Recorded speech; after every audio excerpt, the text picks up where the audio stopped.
Italy की मौसमी immigration का ऐलान हो गया। इटली साल 30,850 गैर मुल्की शहरियों को इटली की इमिग्रेशन देगा। इस इमिग्रेशन की तफसील जानने के लिए हमने इटली के कानूनी अमूर के माहिर और general manager Jazba web TV Europe Mahmood Asghar Chaudhry से राब्ता किया तो उन्होंने कहा, ये इटली का मौसमी काम का वीजा है और जो इटली में मौजूद कोई ऐसी फर्म निकलवा सकती है जो इसका तल्लक मौसमी काम से हो, यानी खेती बाड़ी से हो या किसी तफरीही मकाम पर उनका कोई रेस्टोरेंट हो।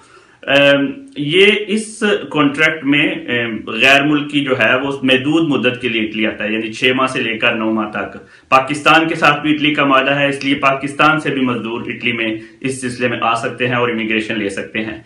लेकिन इस वीजे की जो अप्लाई करना है वो इटालियन फर्म ने इटली से ही अप्लाई करना है। आप पाकिस्तान में बैठकर इसको अप्लाई नहीं कर सकते। पाकिस्तान से आपका सिर्फ पासपोर्ट चाहिए होगा। इस साल के कोटे के लिए दरखास्तें 18 जनवरी से इटली की वजारत दाखिला की वेबसाइट मिनिस्टेरो dell'Interno पे जाकर तैयार करवाई जा सकेंगी।